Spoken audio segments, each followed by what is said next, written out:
அஸ்மத் குருப்பியோ நமக அஸ்மத் பரமகுருப்பியோ நமக ஸ்ரீமதே ராமானுஜாய நமக. எல்லாருக்கும் நமஸ்காரம். இன்றைக்கி இந்த அருமையான ஏகாதசி நாளில் இன்னொரு வாட்டி உங்கள் எல்லாரையும் பார்த்து ஒரு சின்ன பிரவச்சனம் பண்ணுறதுல ரொம்ப சந்தோஷம். இன்றைக்கி நம்ம பேச போகிற டாபிக் ராமானுஜ நூத்தந்தாதி என்கிற திவ்ய பிரபந்தத்தின் பெருமையை பற்றி பேச போகிறோம். ராமானுஜ நூத்தந்தாதிங்கிறது 4000 திவ்ய பிரபந்தத்தில் உள்ள கடைசியாக சேர்க்கப்பட்ட ஒரு பிரபந்தம். 4000 திவ்ய பிரபந்தங்கிறது ஆழ்வார்கள் பாடின பாசுரங்கள். ஆழ்வார்களின் காலம் சில 1000 வருஷங்களுக்கு முந்தினது அப்படின்னு சொல்கிறாங்க. ஆனால் ராமானுஜ நூத்தந்தாதி இயற்றின திருவரங்க தாமதனார் வாழ்ந்த காலம் ராமானுஜருடைய காலம். அது 1000 வருஷத்துக்கு முன்னாடி தான். ஸோ அந்த 1000 வருஷத்துக்கு முன்னாடி தான் இந்த ராமானுஜ நூத்தந்தாதிங்கிற பிரபந்தத்தை அவர் இயற்றியிருக்காரு. அதுக்கப்புறம் ஸ்ரீரங்கத்தில் இந்த பிரபந்தத்தை அரங்கேற்றம் பண்ணி ஸ்ரீரங்கம் நம்பெருமாள் பெரிய பெருமாளுடைய ஆக்னைப்படி, அவருடைய ஆணைப்படி இதை 4000 திவ்ய பிரபந்தத்தில் இயற்பாங்கிற 1000ல் இதை சேர்த்து இதையும் சேர்த்து பெருமாள் புறப்பாடுப்போ சேவிக்கணும் அப்படிங்கிற முறையை ஏற்படுத்தி வச்சுருக்காங்க அந்த காலத்துலேருந்து. ஸோ ராமானுஜ நூத்தந்தாதி ஏன் முக்கியம், இதை ஏன் 4000 திவ்ய பிரபந்தத்தில் சேர்த்தாங்க அப்படிங்கிறதெல்லாம் நம்ம அந்த முக்கியமான விஷயங்களையெல்லாம் நம்ம பார்க்கலாம். ஸோ இது ஒரு பிரபந்தம்னு சொன்னோம். 4000 திவ்ய பிரபந்தத்தில் ஒரு பிரபந்தம். ஸோ எந்த ஒரு பிரபந்தம்னா ஒரு பொயட்ரி அப்படின்னு சொல்லலாம். ஸோ அந்த பொயட்ரி எந்த ஒரு இலக்கியமோ அல்லது இந்த மாதிரி டிவோஷனல் ஒரு ஒர்க்கோ லிட்ரரி ஒர்க்கோ நம்ம அனலைஸ் பண்ணும்போது அதை ஆராய்ந்து பார்க்கும்போது 3 விஷயங்களை நம்ம முக்கியமாக பார்க்கணும். முதல் விஷயம் வக்த்ரு வைலக்ஷண்யம்னு சொல்லுவாங்க. வக்த்ருன்னா அதை பாடினவர் இல்லைன்னா இயற்றியவர்னு சொல்லலாம். அந்த இயற்றியவரோட சிறப்பை பார்க்குறது தான் வக்த்ரு வைலக்ஷண்யம். ரெண்டாவது பிரபந்த வைலக்ஷண்யம். அந்த ஒர்க்கு, அந்த பிரபந்தம் எப்படி அமைஞ்சிருக்கு, எத்தனை பாசுரங்கள் இருக்குது, அதோட சிறப்பு என்ன, அதாவது இலக்கிய முறைப்படி அந்த இது எப்படி அமைஞ்சிருக்கு, அதோட சிறப்பு என்னங்கிற பார்க்குறது பிரபந்த வைலக்ஷண்யம். அதாவது அந்த செயலுடைய அமைப்பு பற்றி, அதோட சிறப்பு பற்றி பார்க்குறது. மூணாவது தான் முக்கியமானது விஷய வைலக்ஷண்யம்னு சொல்லுவாங்க. விஷய வைலக்ஷண்யம்னா அந்த பிரபந்தத்தில் சொல்லப்படுகிற கருத்துக்களின் சிறப்பை பார்க்குறது விஷய வைலக்ஷண்யம். ஸோ இந்த 3 யாட்ஸ்டிக்கு வச்சு தான் எந்த ஒரு லிட்ரரி ஒர்க்குமே அனலைஸ் பண்ணுவாங்க. ஸோ வக்த்ரு வைலக்ஷண்யம், பிரபந்த வைலக்ஷண்யம், விஷய வைலக்ஷண்யம், 3 விஷயம். ஸோ நம்ம இதை ஒன்று ஒன்றா பார்க்கலாம். நம்ம ராமானுஜ நூத்தந்தாதிக்கு ஃபஸ்ட்டு வக்த்ரு வைலக்ஷண்யம், இயற்றியவருடைய பெருமை, அவருடைய வைபவம் என்னங்கிறத பார்ப்போம். ஸோ ஏற்கனவே சொன்ன மாதிரி ராமானுஜ நூத்தந்தாதியை இயற்றினவர் திருவரங்கத்து அமுதனார். திருவரங்கத்து அமுதனாருங்கிறவர் ராமானுஜர் இருந்த காலத்தில் ஸ்ரீரங்கத்தில் வாழ்ந்த ஒரு ஆச்சாரியன். அவர் ராமானுஜருடைய பிரதம சிஷ்யரான கூரத்தாழ்வானுக்கு சிஷ்யனாக இருந்தவர் திருவரங்கத்து அமுதனார். ஸோ அவர் திருவரங்கத்து அமுதனாருடைய வைபவம், அதாவது அவருடைய வரலாற்றை பற்றி ஃபஸ்ட்டு நம்ம பார்க்கலாம். ஸோ ராமானுஜர் காஞ்சிபுரத்துலேருந்து ஸ்ரீரங்கத்துக்கு தன்னுடைய கைங்கரியங்களை ஆரம்பிக்கும்போது அவருக்கு ஸ்ரீரங்கம் கோயிலில் நிறைய அந்த வழிபாடுகள்லையும் சரி, அங்கே நடக்கிற உற்சவங்கள்லையும் சரி நிறைய மாறுபாடுகள் செஞ்சு அதை சீர்மைப்படுத்தணும், அதை நேர்படுத்தணுங்கிற ஒரு ஆசை இருந்திருக்கு ராமானுஜருக்கு.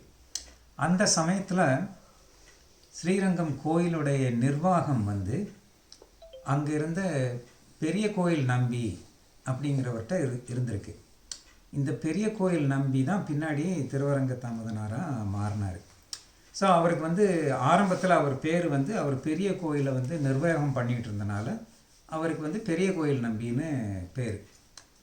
ஸோ பெரிய கோயில் நம்பி யாருன்னா அவர் வந்து மூங்கில் குடிங்கிற வம்சத்தில் வந்த ஒருத்தர். அவர் பரம்பரையாக அவங்க வந்து கோயில் நிர்வாகம், புரோகிதம்னா பெருமாளுக்கு முன்னாடி பஞ்சாங்கம் வாசிக்கிறது, புராணங்களை படிக்கிறது, இந்த மாதிரி கைங்கரியங்கள்லாம் பண்ணிகிட்டு இருந்தாங்க. ஸோ அவங்க வந்து பரம்பரையாக இந்த கைங்கரியங்களை பண்ணிகிட்டு இருந்திருக்காரு.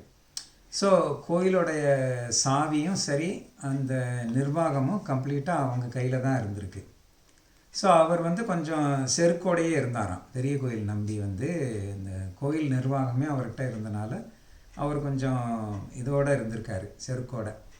ஸோ ராமானுஜருக்கு வந்து அவர்கிட்ட இருந்து எப்படி வாங்கிறது, அந்த சாவியையும் அந்த நிர்வாகத்தையும் வாங்கினா தானே அந்த மாற்றங்கள் பண்ண முடியும் அப்படின்னு அவர் யோசிச்சுட்டு இருக்கும்போது இவரை எப்படி அந்த பதவியிலேருந்து இறக்குறது அல்லது இவர்கிட்டருந்து நம்ம எப்படி அந்த இதை வாங்கிறதுன்னு யோசிக்கும்போது பெரிய பெருமாளே அவருக்கு கனவுல வந்து ராமானுஜருக்கு வந்து சொன்னாராம், ராமானுஜா இந்த பெரிய கோயில் நம்பியை வந்து நீ இந்த இடத்த விட்டு அனுப்பணும்னு நினைக்காத. ஏன்னா அவன் வந்து பரம்பரையாக எனக்கு வந்து அவங்க கைங்கரியம் பண்ணிகிட்ருக்காங்க, அதோட என்னையே நம்பி இருக்கான் அவன். அதனால் அவனை வந்து நீ இந்த இடத்த விட்டு அனுப்பணும்னு நினைக்கக்கூடாது. ஸ்ரீரங்கம் நம்பெருமாள் வந்து ராமரே ஸ்ரீரங்கம் நம்பெருமாளாக வந்திருக்காரு. பெரிய பெருமாள் வந்து கிருஷ்ணனோட அம்சம். அங்கே உள்ள உற்சவமூர்த்தி நம்பெருமாள் வந்து ராமனுடைய அம்சம். ராமனுக்கு வந்து தன்னை அண்டி வந்தவங்க தன்னிடத்துல வந்து சேர்ந்த யாரையுமே அவர் எந்த காலத்துலையுமே விட்டு கொடுக்க மாட்டார். அவரோட அம்சம் தானே நம்பெருமாள். ஸோ அவர் மட்டும் விட்டு கொடுத்துருவாரா? ஸோ அவர் பெரிய கோயில் நம்பி செருக்காக இருந்தாலும் அவன் வந்து என் திருவடியிலே கைங்கரியம் பண்ணிக்கிட்டு என் பரம்பரையாக இருக்கிறனால அவனை நீ திருத்தி தான் பணி கொள்ளணுமே ஒழிய அவனை இந்த இடத்த விட்டு அனுப்பணும்னு நீ நினைக்கக்கூடாது அப்படின்னு பெருமாள் சொன்னாராம்.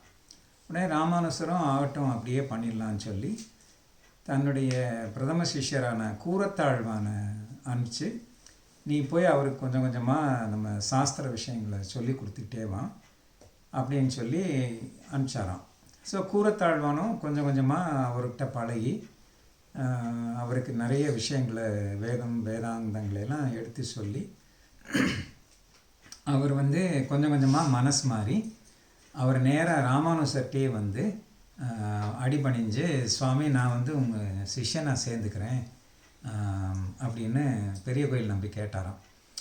ராமானுஜர் வந்து இல்லை உனக்கு வந்து ஞானத்தை கொடுத்தது கூரத்தாழ்வான்கிறனால நீ கூரத்தாழ்வானுக்கே நீ சிஷ்யனாயிரு, கூரத்தாழ்வானே உனக்கு வந்து எல்லா விஷயங்களையும் சொல்லி கொடுப்பாரு அப்படின்னு சொல்லி கூரத்தாழ்வான் தான் பெரிய கோயில் நம்பிக்கு பஞ்ச சம்ஸ்காரம் பண்ணி அவரை தன்னுடைய சிஷ்யனாக சேர்த்துக்கிட்டு எல்லா விஷயங்களையும் கற்றுக் கொடுத்துட்டே வந்திருக்காரு. ஸோ பெரிய கோயில் நம்பி கூரத்தாழ்வானுக்கு சிஷ்யன் ஆகிட்டார். பட் இருந்தாலும் கோயில் நிர்வாகம் இன்னும் அவர் கையில் தான் இருக்குது. ஸோ அது வந்து ராமானுஜர் கைக்கு வரல இன்னும். ஸோ என்ன பண்ணுறது அப்படின்னு பார்த்துட்டு இருக்கும்போது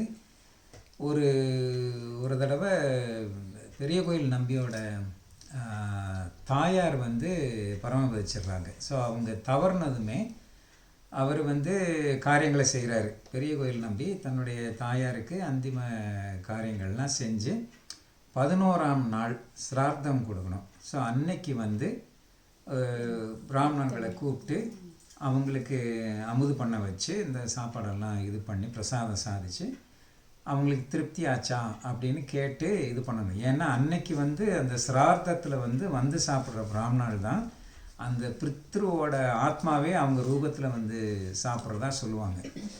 ஸோ அந்த இதுக்காக ஒரு சிறந்த ஸ்ரீ வைஷ்ணவர் வேணும்னு சொல்லி அவர் பார்த்தாராம் பெரிய கோயில் நம்பி. ஸ்ரீரங்கத்தில் யாருமே அதுக்கு போகிறதுக்கு தயாராக இல்லை. ஏன்னா 11ஆம் நாள் சிரார்த்தத்துக்கு போய் உட்காந்து சாப்பிட்டா அதுக்கப்புறம் ஒரு வருஷத்துக்கு அவங்க எந்த வைதிக காரியங்களும் பண்ண முடியாது. ஸோ அது வர்றதுக்கு எல்லாரும் தயங்கினாங்க, யாருமே வரல. ஸோ பெரிய கோயில் நம்பி வேறு வழி இல்லாமல் ராமானுஜர்கிட்ட வந்து கேட்டாராம், இது உங்களுக்கு தான் ஆயிரக்கணக்கில் சிஷ்யாள் இருக்காங்களே, எனக்கு வந்து இந்த மாதிரி எங்கள் அம்மாவுக்கு நான் சிரார்த்தம் பண்ணணும், யாராவது ஒரு நல்ல பிராமணரில் அனுப்பிச்சு வைக்கணும்னா அவர் வந்து ஒன்றுமே சொல்லலையா, கூரத்தாழ்வான ஒரு திரும்பி பார்த்தாராம். அவர் சொல்லக்கூட இல்லை, கூரத்தாழ்வானா பார்த்ததுமே கூரத்தாழ்வான் வந்து சித்தம் சுவாமி அப்படின்னு அவர் என்ன சொல்கிறாரு, எதுக்கு சொல்கிறாரு, 2 விஷயத்தையும் அவர் புரிஞ்சுக்கிட்டாராம். சரின்னு சொல்லிவிட்டு அவர் போய் கூரத்தாழ்வானே போய் அவர் வீட்டில் அந்த சிரார்த்தமெல்லாம் முடித்து அந்த இது பிரசாதம் எல்லாம் சாப்பிட்டாராம். பெரிய கோயில் நம்பிக்கை ரொம்ப சந்தோஷம், தன்னுடைய ஆச்சாரியனே வந்து இந்த இதில் வந்து கலந்துக்கிட்டு அவருக்கு பிரசாதம் சாதித்ததில் அவருக்கு ரொம்ப பரம சந்தோஷமாக. சாப்பிட்டு முடித்ததுமே முக்கியமான கட்டம், சுவாமி திருப்தியா அப்படின்னு கேட்டாராம். கூரத்தாழ்வான் வந்து ஒன்றும் சொல்லாமல் இல்லை நம்பி அப்படின்னாராம். அபச்சாரம், நான் என்ன குறை வச்சேன், உங்களுக்கு என்ன கொடுத்தா திருப்தின்னு சொல்லுங்கள், நான் எது கேட்டாலும் கொடுக்குறேன் உங்களுக்கு அப்படின்னு சொன்னாராம். கூரத்தாழ்வான் வந்து ஒன்றும் பெருசாக ஒன்றும் இல்லை, நீ இந்த கோயில் நிர்வாகத்தையும் அந்த புரோகிதம் பண்ணுற ரைட்ஸையும் எனக்கு கொடுத்துரு, அது 2 தான் எனக்கு வேணும், அது கொடுத்தானா நான் திருப்தி ஆயிடுவேன். உடனே அவர் சந்தோஷமாக கொடுத்துட்டாராம். இவ்வளோ தானே நான் சாமி நான் கொடுத்துட்றேன் அப்படின்னு சொல்லி கோயில் சாவியை கொடுத்து அந்த நிர்வாக இதெல்லாம் கணக்கு புஸ்தகம் எல்லாத்தையும் எனக்கு தூக்கி கொடுத்து புரோகிதம் பண்ணுற இதுவும் நீங்களே எடுத்துக்கங்கன்னு சொல்லி. ஸோ அவர் வந்து கூரத்தாழ்வான் அதை வாங்கிட்டு போய் நேராக போய் தன்னுடைய ஆச்சாரியர் ராமானுஜர்கிட்ட கொடுத்தாராம்.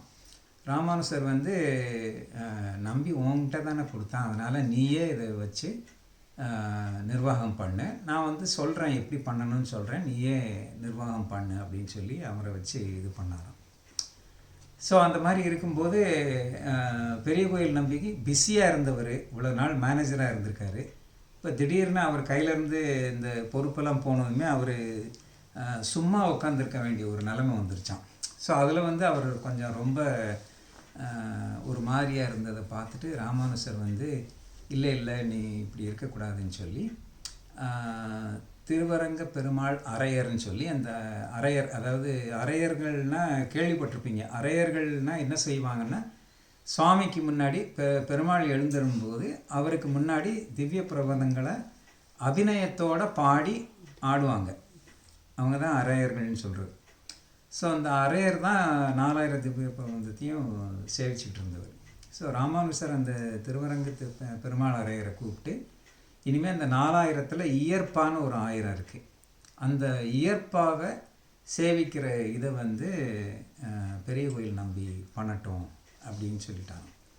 ஸோ அவர் பெரிய கோயில் நம்பி ரொம்ப சந்தோஷமாக அதை ஏற்றுக்கிட்டு அவர் பண்ண ஆரம்பிச்சிருக்காரு. அவர் பாடுற அவர் அந்த இதை சேவிக்கிற இதை வந்து கேட்குறதுக்கு அமுதமாக இருந்தனால ராமானுஜர் வந்து அவருக்கு அமுதா அப்படின்னு பேர் கொடுத்தாராம், அமுதன் அப்படின்னு. ஸோ அதுலேருந்து தான் அவருக்கு திருவரங்கத்து அமுதனார் அப்படின்னு பேர் வந்திருக்கு. ஸோ அவர் வந்து ஆச்சாரிய பக்தி வந்து அவருக்கு ரொம்ப இருந்தது. திருவரங்கத்து அமுதனாருக்கு தன்னுடைய ஆச்சாரியான கூரத்தாழ்வானுக்கும் அவருடைய ஆச்சாரியரான ஜெகதாச்சாரியரான ராமானுஜர் மேலேயும் அவருக்கு அளவு கடந்த பக்தியும் அந்த கைங்கரியம் பண்ணணுங்கிற ஒரு இதுவும் இருந்திருக்கு. ஸோ அதனால் அவர் வந்து இந்த இயற்பா சேவித்து அதில் வந்து நல்ல பாண்டித்யம் வந்து அந்த இயற்பா ஸ்டைல்லையே ராமானுஜர் ஜெகதாச்சாரியரான ராமானுஜர் மேலே ஒரு பிரபந்தம் பாடணும்னு சொல்லி ஒரு பிரபந்தத்தை பாடி கொண்டு வந்து கொடுத்தாராம். அதை வாங்கி பார்த்துட்டு ராமானுஜருக்கு வந்து அவ்வளோ திருப்தி இல்லையா, ஏன்னா அது வந்து முழுக்க ராமானுஜரை போட்டுற மாதிரி இருந்தனால அவர் வந்து இது வேண்டாம் அப்படின்னு சொல்லிட்டாராம். அதுக்கப்புறம் ஆச்சாரியன் திருவுள்ளத்தை புரிஞ்சுக்கிட்டு, சரி இந்த மாதிரி இருந்தால் அவருக்கு பிடிக்க மாட்டேங்குதுன்னு சொல்லிட்டு மற்ற ஆழ்வார்கள் ஆச்சாரியர்கள் போட்டுற மாதிரி சொல்லி பாட்டுகளை அமைச்சு, ஆனால் ஒவ்வொரு பாசுரத்துலேயும் ராமானுஜன் பேர் வர்ற மாதிரி அமைச்சு இயற்பா ஸ்டைலில் பாடினாராம். ஸோ அதை வந்து ராமானுஜர் ரொம்ப உகந்து ஏற்றுக்கிட்டாராம். ஸோ இது வரைக்கும் பார்த்தது வந்து வக்திரு வைலட்சண்யம். ஸோ இயற்றுனவரோட பெருமையை பற்றி பார்த்தோம். ஸோ அடுத்து வந்து நம்ம பிரபந்த வைலட்சண்யம் பற்றி பார்ப்போம். ஸோ அந்த பிரபந்த வைலட்சண்யம்னா ராமானுச நூத்தந்தாதி. ஸோ ராமானுச நூத்தந்தாதி பேர் 100 அந்தாதி. அந்தாதினா அந்த ஆதி, அதாவது ஒரு பாட்டோட முடிவில் வர்ற எழுத்தோ சொல்லோ அல்லது சீரோ அடுத்த பாட்டு ஆரம்பத்தில் இருக்கும். அதே வார்த்தையாக இருக்கும், இல்லைன்னா அட்லீஸ்ட் அதே எழுத்தாக இருக்கும். அந்த முடிகிற எழுத்து அடுத்த இதில் ஆரம்பிக்கிற மாதிரி இருக்கும். அந்த மாதிரி வர்ற ஒரு செயல் நடைக்கு தான் அந்தாதின்னு சொல்கிறது. ஸோ அந்தாதியிலேயே பல வெரைட்டிஸ் இருக்குது. வெண்பா ஸ்டைலில் இருக்கும். இப்போ நம்மாழ்வாருடைய திருவாய்மொழி வந்து அந்தாதி தான், ஆனால் அது வெண்பா ஸ்டைலில் இருக்கும். ஆனால் இவர் பாடினது வந்து கலித்துறைன்னு சொல்லுவாங்க. சௌரி சுவாமி பாடுறாருல, பூமன்னு மாது பொருந்திய மார்பன், அந்த மாதிரி பாடுறதுக்கு தான் கலித்துறை அந்தாதின்னு சொல்கிறது. ஸோ கலித்துறை அந்தாதி ஸ்டைலில் ராமானுச நூத்தந்தாதியை அவர் இயற்றியிருக்காரு. ஸோ ராமானுச நூற்றந்தாதி, ராமானுசனது நூற்றந்தாதி. ஸோ அதில் அந்த அதுங்கிற 6ஆம் வேற்றுமை உருவு மறைஞ்சிருக்கு. ராமானுசனது நூற்றந்தாதிங்கிறது தான் ராமானுச நூற்றந்தாதின்னு சொல்கிறோம். ஸோ ராமானுச நூற்றந்தாதியில் எத்தனை பாசுரம் இருக்குதுன்னு பார்த்தா 108 பாசுரம் இருக்குது. ஆனால் பேர் நூற்றந்தாதி, 100 அந்தாதின்னு தானே இருக்குது, 108 இருக்கே அப்படின்னா. ஸோ இந்த மாதிரி இதில் எல்லாம் ஒரு 4-5 பாசுரங்கள் அல்லது 8 பாசுரம் கூட இருக்கிறது வந்து சாதாரணம்தான். இப்போ விஷ்ணு சஹஸ்ரநாமமே நம்ம எடுத்துக்கிட்டோம்னா சஹஸ்ரநாமம் 1000 பேர் அப்படின்னா பேர் அந்த இதுக்கு. ஆனால் 1008 நாமம் இருக்குது. அதில் விஸ்வம் விஷ்ணுர் அப்படின்னு ஸ்டார்ட் பண்ணி சர்வ பிரகணாயுதரா அப்படின்னு முடிக்கிறது வந்து 1008வது நாமம். ஸோ அந்த மாதிரி ராமானுச நூத்தந்தாதியும் 108 பாசுரம். இப்போ நம்மாழ்வார் திருவாய்மொழி வந்து 1000 பாசுரம் தான் சொல்கிறோம், ஆனால் 1102 பாசுரங்கள் இருக்குது. அதே மாதிரி திருமங்கை ஆழ்வாருடைய பெரிய திருமொழி வந்து 1000 பாசுரம் சொல்கிறோம், 10 பதிகமாக 1000 சொல்கிறோம். பட் 1084 பாசுரம் இருக்குது. அது இந்த மாதிரி கொஞ்சம் கொஞ்சம் கூட இருக்கிறது வழக்கம்தான். அதையும் அனுசரித்து தான் சகஸ்ரநாமம்னோ இல்லை நூற்றந்தாதினோ இல்லை திருவாய்மொழி 1000னோ சொல்கிறாங்க. ஸோ அந்த வகையில் ராமானுச நூற்றந்தாதி 1000 பாசுரங்கள் அமைஞ்ச ஒரு கலித்துறை அந்தாதி செய்யுள். ஸோ இதில் வந்து இது வந்து பிரபந்த வைலட்சண்யம். ஸோ பிரபந்தத்தை பற்றி அந்த இலக்கியத்தை பற்றி கொஞ்சம் பார்த்தோம். இதுக்கப்புறம் முக்கியமாக நம்ம பார்க்க வேண்டியது விஷய வைலட்சண்யம். ஸோ எல்லாம் சரிதான்ப்பா, இந்த பிரபந்தத்தில் என்ன சொல்லியிருக்காங்க, ராமானுச நூத்தந்தாதியில் திருவரங்க அமுதனார் சொல்ல வர்ற விஷயம் என்னன்னா அதுதான் ரொம்ப முக்கியம். ஸோ ஏற்கனவே நம்ம சொன்ன மாதிரி திருவரங்கத்து அமுதனாருக்கு தன்னுடைய ஆச்சாரியனுக்கு மேலே அளவு கடந்த பக்தி, அதுவும் ராமானுசர் மேலே அவருக்கு பரிபூர்ணமான பக்தியும் நம்பிக்கையும் அந்த இதுவும் இருந்தது. திட அத்தியவசாயம் சொல்லுவாங்க, அந்த மாதிரி அவருக்கு ஒரு ஈடுபாடு இருந்தது. அதனால் தன்னுடைய ஆச்சாரிய பக்தியை காட்டுறதுக்காக அவர் இந்த பாசுரத்தை, இந்த பிரபந்தத்தை பாடியிருக்காரு. இது எப்படின்னா, ஆழ்வார்களில் மதுரகவி ஆழ்வார் வந்து நம்மாழ்வாருக்கு சிஷ்யராக இருந்தார். ஸோ அவருக்கு வந்து நம்மாழ்வார் மேலே நம்மாழ்வாரையே பரதெய்வமாக அவர் நினச்சி வழிபட்டார். அதனால் அவருக்கு வந்து பெருமாள் மேலேயோ கண்ணன் மேலேயோ பாசுரங்கள்லாம் பாடலை. இப்போ அவர் மதுரகவி ஆழ்வார் பாடின ஒரே பிரபந்தம் கண்ணினுன் சிறுத்தாம்பு, 10 பாசுரம்தான். அந்த கண்ணினுன் சிறுத்தாம்பில் கூட அவர் வந்து ஒவ்வொரு பாசுரத்துலேயும் தன்னுடைய ஆச்சாரியனான நம்மாழ்வாரை பற்றி தான் அவர் பாடியிருக்காரு. ஸோ அதே மாதிரி ஆச்சாரிய சிஷ்யன் நிஷ்டையில் இருந்தவர் தான் திருவரங்கத்து அமுதனார்.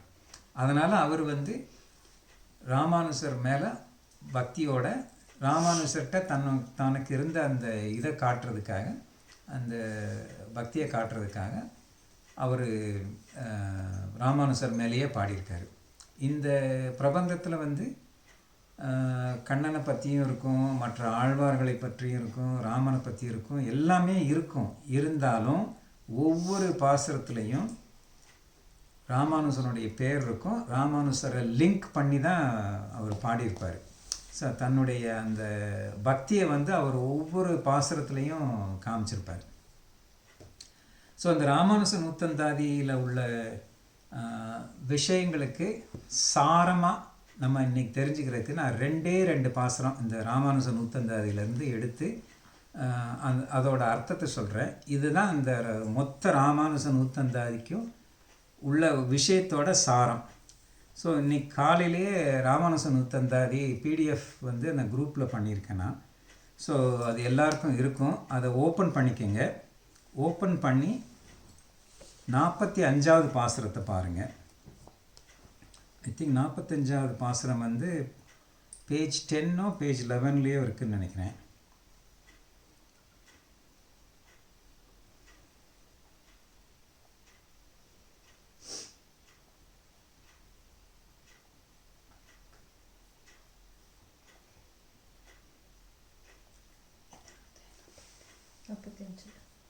வேறொன்று மற்றில்லை நின் சரணன்றி அப்படின்னு வரும் 45வது பாசுரம்.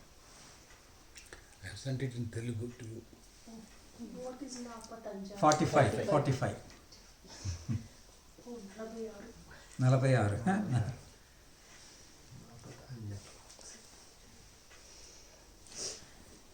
எடுத்துக்கிட்டிங்களா எல்லாரும்? I have sent it to him, you can send it. So பாசுரம் என்னென்னா, பேரொன்று மற்றில்லை நின் சரணன்றி, அப்பேறு அளித்ததற்கு ஆறொன்றும் இல்லை மற்ற சரணன்றி, என்று பொருளை தேருமவர்க்கும் எனக்கும் உனை தந்த செம்மை சொல்லால் கூறும் பரமன்று ராமானுச மெய்மை கூறடிலே அப்படின்னு சொல்கிறாரு. என்னென்னா, பேரொன்று மற்றில்லை. ஸோ பேரு 6. இந்த முதல் 2 வரியிலையும் முதல் எழுத்த பாருங்கள். பேரொன்று இல்லை, அடுத்து வந்து ஆறொன்று இல்லை. பேருங்கிறது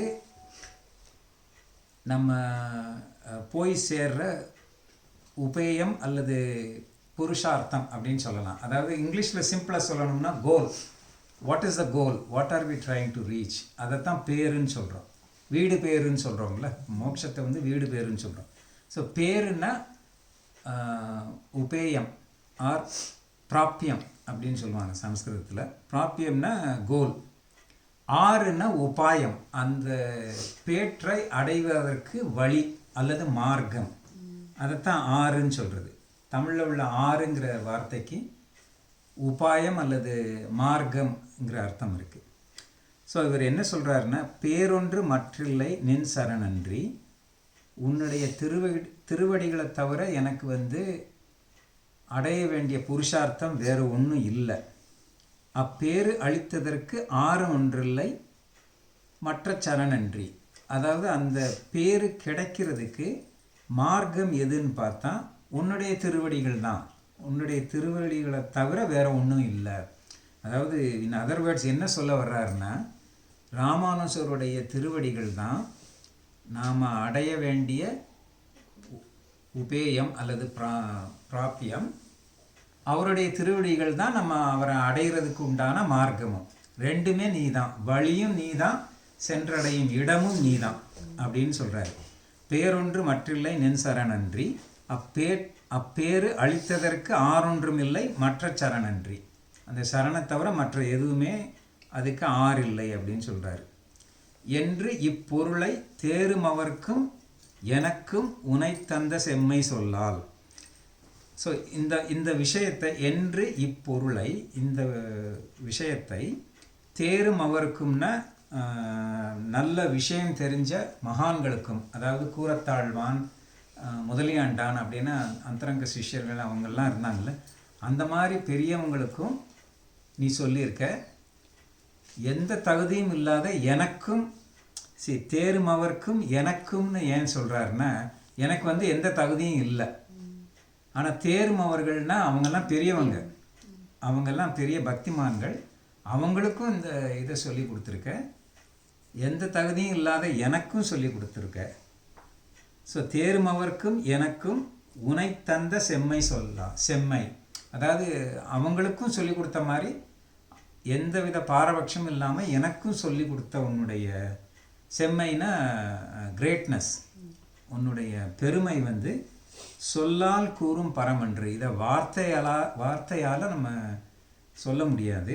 ராமானுஜா மெய்மை கூறடிலே. ஸோ உண்மையை சொல்லணும்னா ராமானுஜா உன்னுடைய இந்த செம்மையை வந்து எங்களால் வாயாலேயே சொல்ல முடியாது, வாச்சமா கோச்சரம் அப்படிங்கிறாரு. அதாவது என்ன சொல்ல வர்றாருன்னா, ராமானுஜருடைய திருவடிகள் தான் நமக்கு உபாயம், நம்ம மீன்ஸ். ராமானுஜருடைய திருவடிகள், அதே திருவடிகள் தான் நமக்கு உபேயம், அதாவது கோல். அவருடைய திருவடிகள் தான் நமக்கு சரண், நம்மளுடைய திருவடிகள் தான் நமக்கு போய் சேர்ற இடமும் அதை கைங்கரியம் பண்ணுற இடமும் அதுதான் அப்படின்னு சொல்கிறார். ஸோ ஆழ்வார்களுடைய பாசுரத்தில் வந்து பகவானை வந்து பகவானே உபாயம், பகவானே உபேயம் சொல்லுவாங்க ஆழ்வார்கள். ஆனால் இவர் வந்து அதுக்கு மேலே ஒரு படி போய் ஆச்சாரியனுடைய திருவடிகள் தான் உபாயம், அந்த ஆச்சாரியனுடைய திருவடிகள் தான் நமக்கு பிராப்பியம் அப்படின்னு சொல்கிறார். ஸோ இதுதான் மைய கருத்து. ராமானுஜ நூத்தந்தாதியில் சொல்லியிருக்கிற விஷயத்தோட மைய கருத்து இதுதான். ஆச்சாரியன் திருவடிகளே நமக்கு ஒரே வழி. அதனால தான் உய்ய ஒரே வழி உடையவர் திருவடின்னு சொல்கிறது நம்ம சொல்கிற ரீசன் இதுதான். ஸோ இது 45வது பாசுரம். அடுத்து 73வது பாசுரம் 73.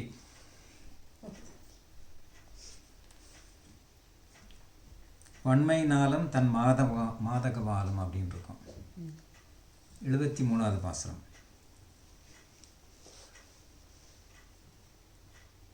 சரியா, பார்க்கலாம்.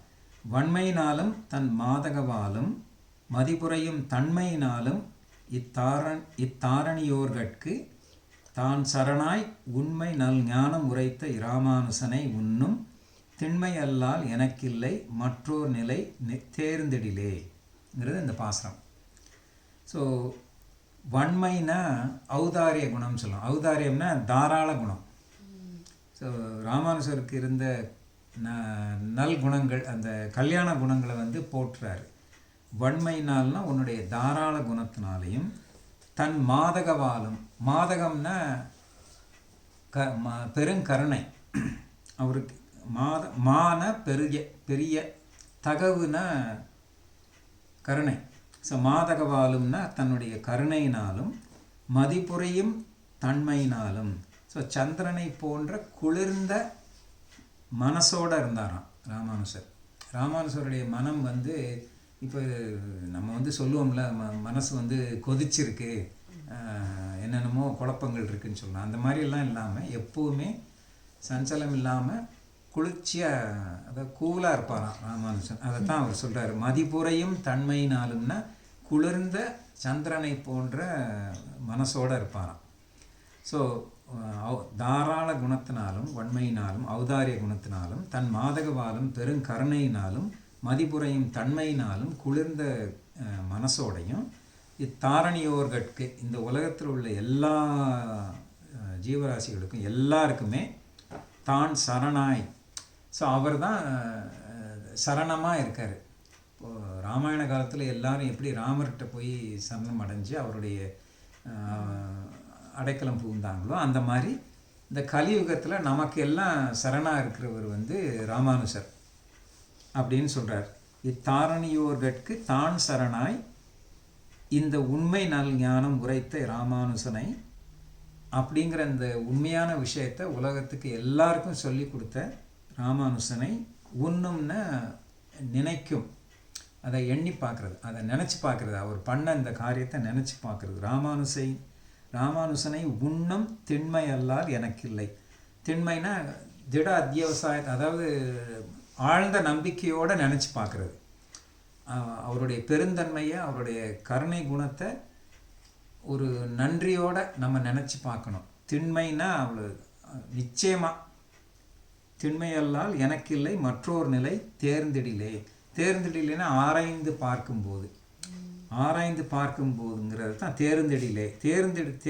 அதாவது தேர்வு அப்படின்னு சொல்கிறோம்ல, அந்த மாதிரி ஆராய்ச்சி பண்ணி பார்க்கும்போது இதை தவிர மற்ற ஒரு நிலை எனக்கு இல்லை. என்ன நிலை இல்லை?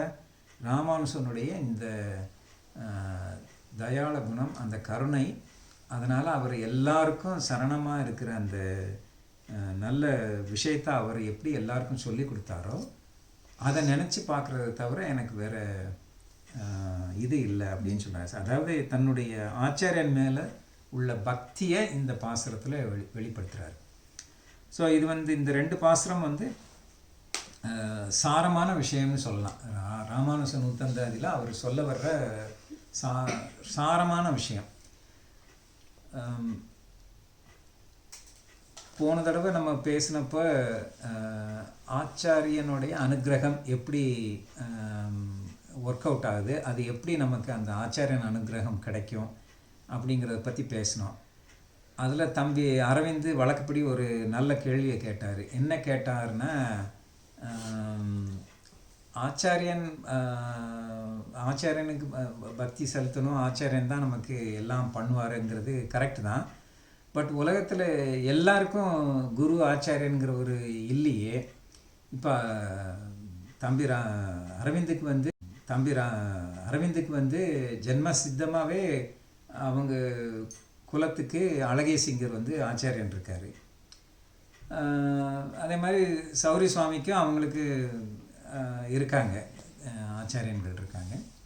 அடியன் மாதிரி சில பேருக்கு பகவத் அனுகிரகத்தினால ஆச்சாரியன் கிடச்சிருக்காரு.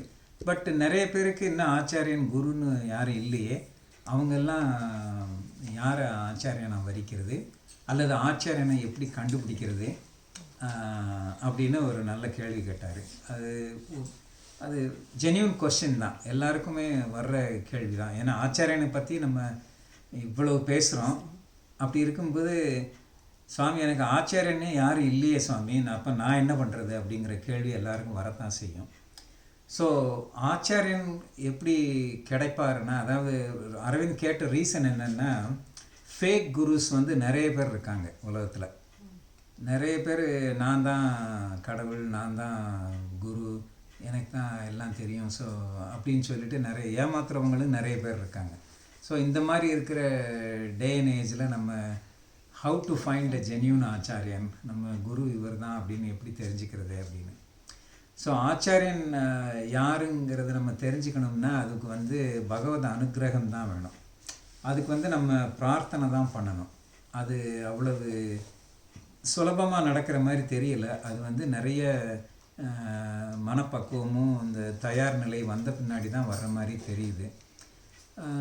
அது வேண்டுதல் பண்ணிக்கிட்டோம்னா ஒரு நாள் திடீர்னு பகவானே அவங்கவுங்களுக்கு உண்டான ஆச்சாரியனை காட்டுவார். அது வரைக்கும் என்ன பண்ணுறது அப்படிங்கிற கேள்வி வந்ததுன்னா, அது வரைக்கும் நம்ம ஆச்சாரியன் ஜெகதாச்சாரியர் ராமானுஜர் தான். ராமானுஜர் தான் நமக்கு எல்லாருக்குமே ஆச்சாரியன்.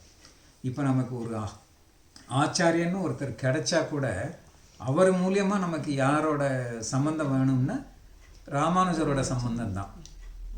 ஸோ உங்களுக்கு இந்த உலகத்தில் நீங்கள் பார்த்து பேசுகிற மாதிரி ஒரு குரு இருக்காரோ இல்லையோ, இருந்தாலும் சரி இல்லைன்னாலும் சரி, நமக்கு வேண்டியது ராமானுஜருடைய திருவடி சம்பந்தம் தான். ஸோ அதுக்கு நம்ம தாராளமாக ராமானுஜரை நம்ம மனசார ஆச்சாரியனை ஏற்றிக்கிட்டு அவரையே நம்ம வரிக்கலாம். ஸோ பகவான்கிட்ட நம்ம வேண்டிக்கிட்டோம்னா அவர் ஒரு நம்ம பக்குவப்பட்டு ரெடி ஆகும்போது அவர் ஒரு ஆச்சாரியனை நமக்கு காட்டி கொடுப்பார். அது பகவான் நமக்கு பண்ணுற உபகாரம். அப்போ ஆச்சாரியன் என்ன பண்ணுவார் அப்படின்னு, பகவான் உபகாரம் பண்ணுறாரு, நமக்கு ஆச்சாரியனை காட்டுறாரு. ஆச்சாரியன் என்ன பண்ணுறாருன்னா அதை விட ஒரு பங்கு மேலே அவர் நம்மளை பகவானோடையே சேர்த்து வைப்பார். அதுக்கு பேர் உத்தாரகம். உபகாரங்கிறது சின்ன ஹெல்ப்பு, உத்தாரகங்கிறது மிகப்பெரிய ஹெல்ப்பு.